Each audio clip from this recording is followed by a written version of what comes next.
Assalamualaikum warahmatullahi wabarakatuh. Berjumpa lagi dengan saya Prina Reni Puspitasari, calon guru penggerak angkatan 9. Nah, kali ini saya bersama Ibu Siska Anamalia, guru bahasa Indonesia, dan akan mengajar di kelas 12 IPA ya, Bu. Nah, ini sekarang kita sedang dalam kegiatan coaching praobservasi supervisi akademik nih, Bu. Nah, jadi tujuan dari kegiatan praobservasi ini adalah untuk mengevaluasi apa-apa nanti yang akan terjadi kekurangankah atau kelebihankah nanti ketika Ibu mengadakan pembelajaran di kelas. Baik, Bu, kita masuk pertanyaan pertama ya, Bu ya. Materi apa yang akan Ibu sampaikan nanti di kegiatan pembelajaran di kelas? Oh ya, baik. Materi yang akan saya sampaikan untuk pembelajaran di kelas nanti yaitu tentang kritik sastra dan esai. Oke, baik. Nah, tujuan pembelajarannya, Bu, apa yang akan Ibu sampaikan? Ya, tujuan pembelajaran dari kritik dan esai ini yang pertama adalah siswa dapat menjelaskan ciri-ciri dari kritik sastra. Kemudian yang kedua, siswa mampu menganalisis dan meresensi kritik sastra yang telah dibaca. Kemudian yang ketiga, siswa dapat menyusun esai dengan struktur yang jelas. Dan yang keempat, siswa mampu menulis kritik sastra dan esai dengan bahasa yang tepat dan baku. Oke, baik. Nah, tadi tujuan pembelajarannya sudah Ibu sebutkan ya. Nah, kemudian metode apa yang akan Ibu pakai dalam kegiatan pembelajaran nanti? Nah, metode yang saya pakai itu ada dua ya. Yang pertama, kita membahas materi dulu, yaitu secara ceramah singkat. Baru kemudian yang kedua, diskusi kelompok. Nah, tadi metode pembelajarannya adalah diskusi kelompok ya, Bu. Nah, alat atau sumber belajar apa yang Ibu pakai di kegiatan pembelajaran Ibu? Sumber pembelajarannya yang pertama itu buku. Kemudian yang kedua kita juga menggunakan laptop dan infocus. Nah, di laptop infocus nanti kita akan menyajikan materi apa yang akan kita sampaikan sebelum anak masuk ke dalam kelompok. Baik. Nah, kemudian materi yang menurut Ibu sulit kira-kira tuh di mana, bagian apa? Kemungkinan itu nanti bagian menulis atau membuat contoh dari kritik itu seperti apa dan contoh dari esai itu seperti apa. Nah, baik. Nah, kemudian yang berikutnya, Bu, kompetensi apa yang bisa dimiliki oleh siswa setelah mengikuti pembelajaran di kelas? Harapannya itu nanti kompetensi apa yang dimiliki oleh siswa setelah pembelajaran? Ya, harapan kedepannya itu kalau sudah mempelajari ini, anak dapat membuat sebuah tulisan kritik, dan anak juga dapat menyajikan sebuah tulisan esai, baik itu dari analisa dari membaca buku ataupun dia langsung menulis, menghasilkan karya seperti itu. Oke, Bu. Nah, ini pertanyaan terakhir ya, Bu. Nah, apa yang perlu mendapat perhatian khusus pada pembelajaran kali ini? Di bagian mananya? Mungkin ada di bagian teksnya atau kemampuan siswanya atau yang bagaimana?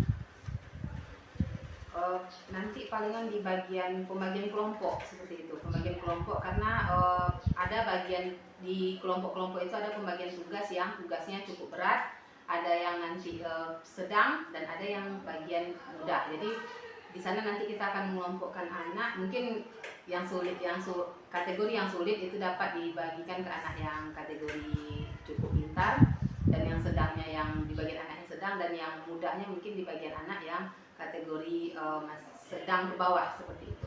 Kapan Ibu dapat melakukan pembelajaran ini, Bu? Nanti di jam ketiga berarti pukul 10.50 ya. Baik, nanti kita akan melakukan supervisi kelas ya, Bu. Baiklah, cukup di sini saja mungkin coaching kita pada hari ini. Nanti kita akan masuk di supervisi akademik ya. Terima kasih, Ibu.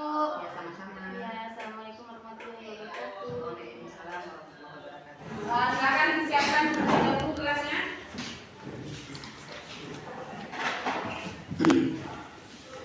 Perhatikan seluruhnya. Dulu belajar, mari kita berdoa menurut agama dan kepercayaan masing-masing. Berdoa mulai.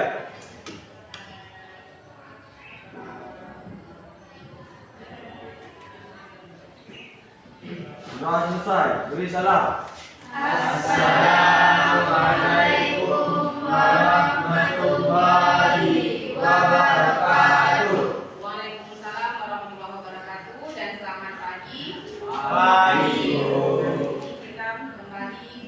dengan mata pelajaran Bahasa Indonesia.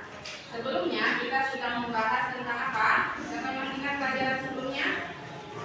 Di bab 5. Nah, pada hari ini kita akan masuk ke bab baru ya, bab 6. Tentang apa bab 6, Nak? Silakan dilihat bukunya tentang bab 6.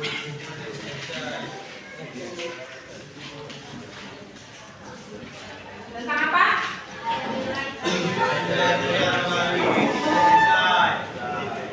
Ya, menilai karya sastra, lagi kritik dan esai ya. Jadi sebelum kita mulai pelajaran hari ini, nah coba perhatikan dulu tentang materi yang akan kita pelajari hari ini. Yang pertama coba kamu lihat ya ke depan, semuanya silakan perhatikan ke depan. Oke, ini tujuan pembelajaran kita hari ini. Yang pertama adalah siswa memahami konsep dan fungsi kritik sastra. Ya, tujuan yang kedua adalah siswa mampu menganalisis kritik sastra terhadap karya sastra tertentu. Tujuan yang ketiga adalah siswa mampu menyusun esai dengan struktur yang jelas dan gaya bahasa yang baik. Kemudian tujuan yang keempat adalah siswa mampu mengungkapkan pendapat pribadi secara kritis dan argumentatif dalam esai. Ini tujuan pembelajaran kita hari ini. Nah, sebelum kita tujuan ini tentu kita capai pada akhir pelajaran ya. Tentunya kita pelajari terlebih dahulu setelah kita mencapai tujuan. Nah, sebelum kita masuk ke inti dari pelajaran kita pada hari ini, maka kita harus terlebih dahulu mengetahui pengertian dari yang apa yang akan kita pelajari. Yang pertama yaitu tentang apa maksud dari kritik tersebut? Yang bisa menjabarkan kritik ini adalah jenis tulisan. Berarti ada tulisan yang kita evaluasi, ada tulisan yang kita ulas. Nah, tulisan ini bukan hanya bentuk tulisan formal ya. Kenapa? Karena dalam kita menulis sebuah kritik itu bisa kita peroleh dari sebuah karya seni, bisa dari buku, bisa dari film, bisa dari musik, dan aspek-aspek lainnya. Nah, artinya dia hampir sama nanti dengan teks editorial atau artikel.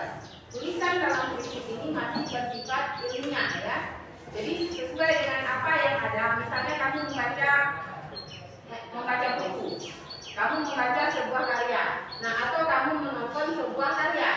Jadi ketika kamu membaca atau kamu menonton, dapat kamu buatkan kritikannya. Jadi berdasarkan apa? Berdasarkan apa yang sudah kamu lihat atau apa yang sudah kamu baca. Oke, ini kita masuk ke ciri-ciri kritik ya. Coba Satria silakan bacakan. Mengevaluasi karya atau subjek tertentu dengan cara kritik dan analisis. 2. Subjektif, meskipun juga berdasarkan fakta dan analisis, kritik seringkali bersifat subjektif. Ya, memberikan rincian. Biasanya memberikan rincian tentang karya yang diulas, seperti plot, karakter, tema, atau teknik yang digunakan. 4. Argumentatif, menggunakan argumentasi untuk mendukung penilaian atau opini penulis tentang karya tersebut. Ya, itu ciri-ciri dari kritik ya, dari tulisan kritik. Oke, kita lanjut yang bagian yang kedua yaitu esai. Sekarang yang perempuan, coba bacakan. Karena bacakan pengertian dari esai.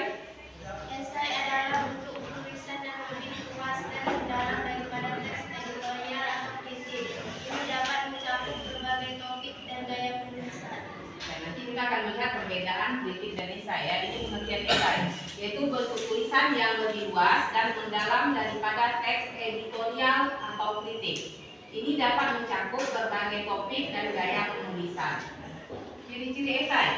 Ciri-ciri esai. 1. Subjektivitas. Esai mencerminkan pemikiran, pandangan, dan pengalaman pribadi penulis. 2. Kerangka notatif. Biasanya memiliki struktur naratif yang jelas dengan mengatur, mengembangkan keragaman dan kerukunan.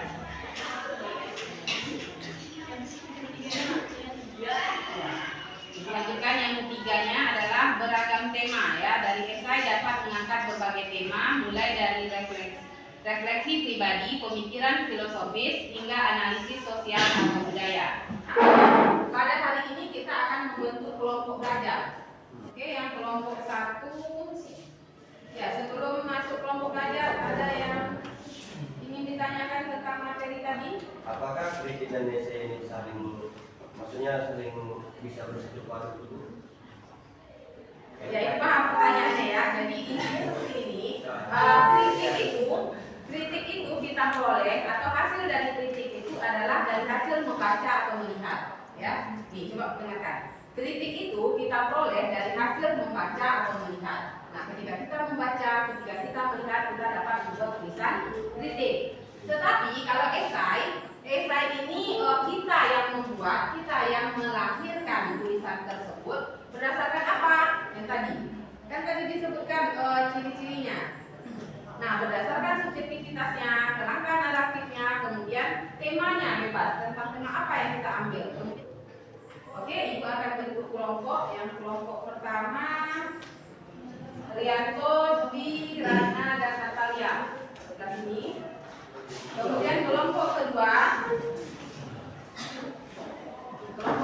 di depan Selvia, Adi, Endang. Ada 6 kelompok ya. Kelompok 1, kelompok 2, kelompok 3, kelompok 4, kelompok 5, dan kelompok 6.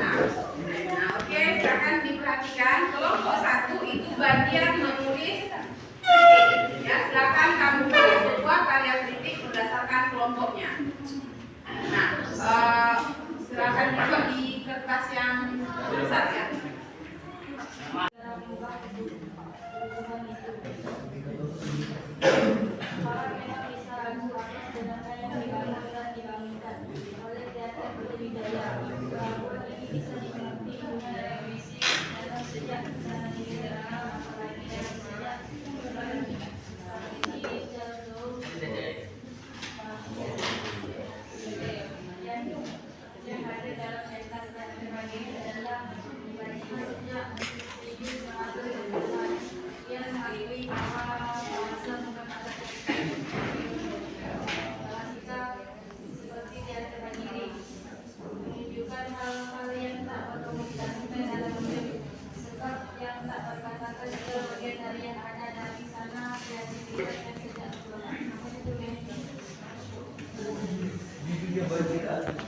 Bagi teman-teman,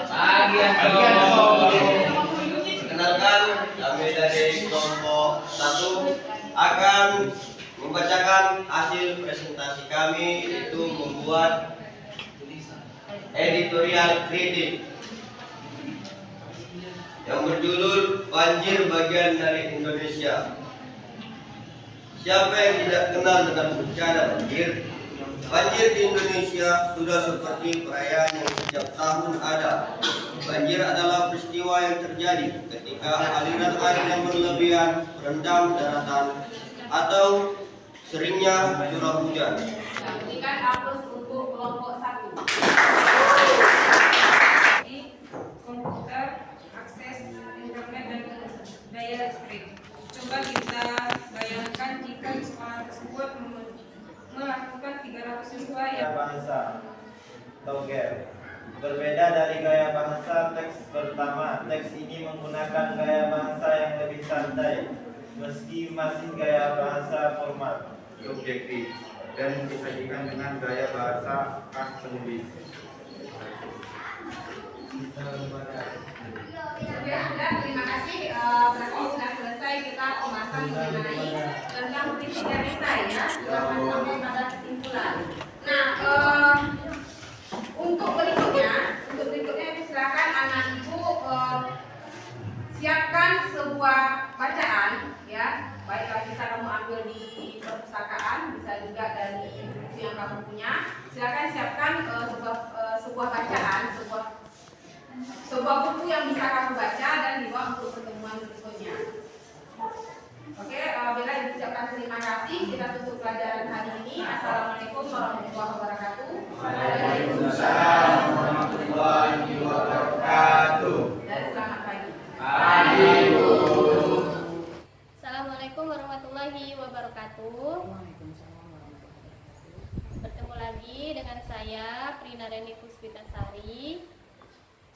Penggerak Angkatan 9 dari SMA Negeri 2 Kubu Babu Salam, Kabupaten Rokan Hilir, Provinsi Riau.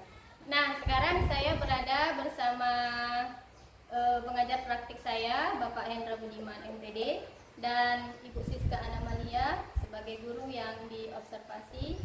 Nah, sekarang kita masuk dalam tahap pasca observasi ya Bu ya. Nah, setelah tadi kegiatan observasi sudah kita lakukan, nah sekarang saya ingin bertanya kepada Ibu nih, bagaimana pendapat Ibu setelah menyajikan pelajaran hari ini? Pendapat saya setelah menyajikan pelajaran hari ini cukup memuaskan karena materi yang sudah kita siapkan itu dapat tersampaikan dengan baik. Ya, baik. Berarti proses pembelajaran apakah sudah sesuai dengan yang Ibu rencanakan atau belum? Sebagiannya sudah sesuai, hanya saja tentunya masih ada kekurangan. Contohnya tadi kita kan berkelompok, kita membagi kelompok. Nah, ada bagian anak yang tugasnya tidak sama banyak dengan kelompok lain. Artinya kelompok lain, kelompok yang kita bagi itu ada yang mendapatkan tugas lebih dibandingkan kelompok yang satunya lagi. Ya. Nah, dari seluruh rangkaian yang sudah Ibu lakukan, bisakah Ibu menceritakan hal-hal yang dirasa memuaskan dalam proses pembelajaran tadi? Yang memuaskan bagi saya yaitu ketika kita memberikan tugas kepada satu kelompok, kemudian mereka dapat mengerjakannya dengan maksimal, mulai dari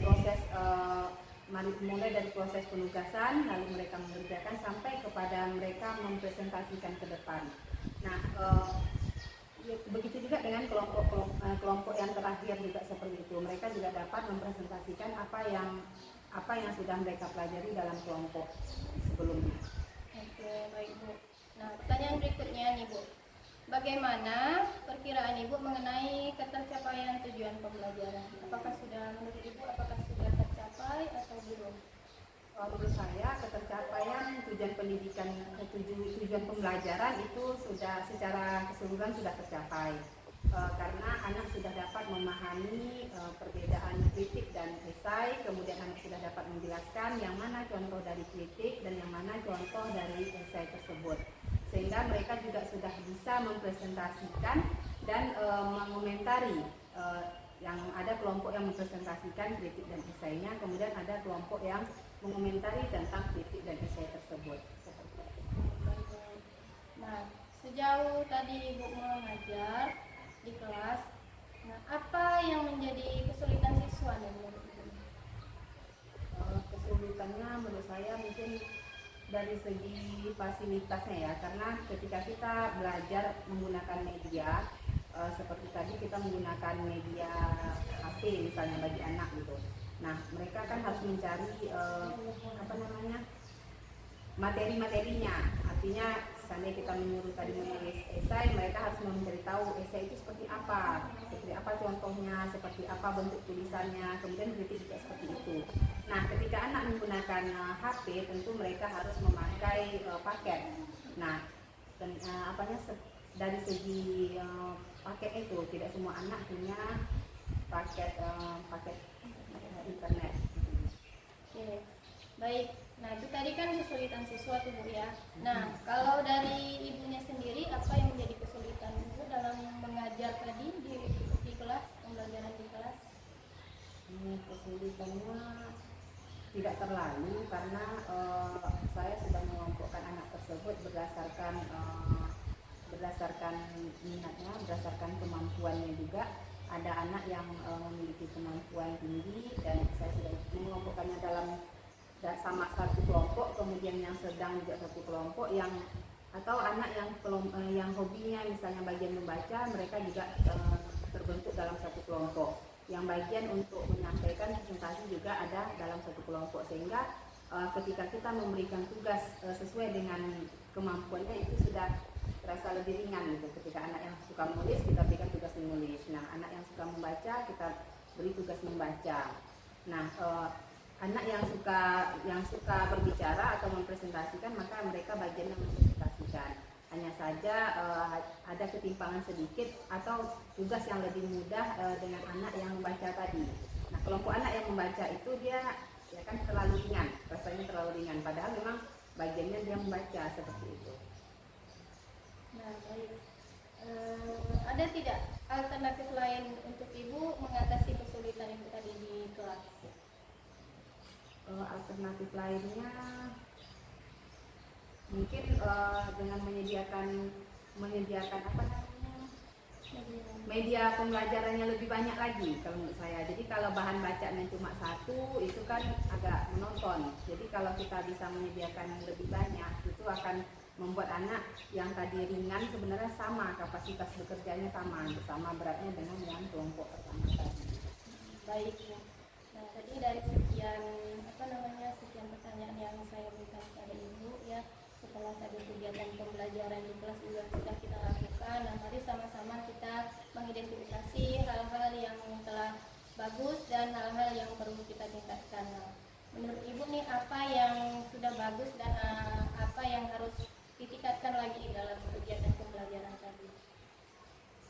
Yang sudah bagus itu dari segi motivasi anak ya, motivasi anak dengan pembelajaran serta media yang kita gunakan untuk pembelajaran, karena media itu menurut saya sangat berpengaruh untuk ketertarikan anak dalam proses pembelajaran. Jadi semakin banyak media yang kita gunakan, semakin banyak dan beragam, itu anak tingkat ketertarikan anak akan jauh lebih banyak, lebih bagus. Kemudian apa tadi yang bagian kedua? Hal-hal yang perlu ditingkatkan. Yang perlu ditingkatkan lagi ya dari segi fasilitasnya. Nah, kan kita punya fasilitas internet nih, tapi tidak menjangkau kelas. Kalau fasilitas internet atau wifi yang kita punya itu menjangkau kelas, maka itu akan lebih memudahkan anak untuk bekerja melebihi kapasitasnya seperti itu. Jadi dia punya pandangan yang lebih ketika membuka HP. Di HP ini banyak ilmunya gitu. Jadi ketika anak kita arahkan belajar menggunakan media HP misalnya, maka mereka akan punya pengetahuan lebih dibandingkan hanya dengan satu buku pelajaran saja. Itu menurut saya. Jadi wifi kita kan terbatas di bagian-bagian tertentu. Jadi bagusnya mencakup satu keseluruhan sekolah ini. Betul. Jadi intinya dari kegiatan kita ini kita sudah mengetahui lah ya mana yang bagus yang bisa kita pertahankan dan mana yang menjadi kekurangan dan itu akan bisa kita lebih tingkatkan lagi. Baik, mungkin itu saja percakapan pasca observasi kami bersama Bu Siska Anomalia, Guru Bahasa Indonesia di kelas 12 IPA. Nah, selanjutnya saya meminta pendapat dari pengajar praktik saya kepada Pak Hendra. Dipersilakan. Terima kasih Bu Prina dan Bu Siska atas kesempatan yang diberikan kepada saya. Dari percakapan pasca observasi yang telah dilaksanakan, tentunya sebelum itu telah dilaksanakan praobservasi dan juga observasi dalam kelas. Saya yakin percaya praobservasi dan observasi yang telah dilaksanakan di dalam kelas itu sudah sesuai dengan apa yang dipelajari oleh Bu Prina di dalam program guru penggerak. Nah, hal ini harapan dari saya dan juga harapan dari program guru penggerak ini tidak hanya pada satu atau dua orang guru saja yang diimbaskan atau dibagikan paket baiknya, tapi juga kepada seluruh guru, terkhusus untuk kalangan SMA Negeri 2 Besar, gitu ya. Jadi besar harapan saya seperti itu, dan kegiatan ini juga tidak berhenti sampai di sini saja.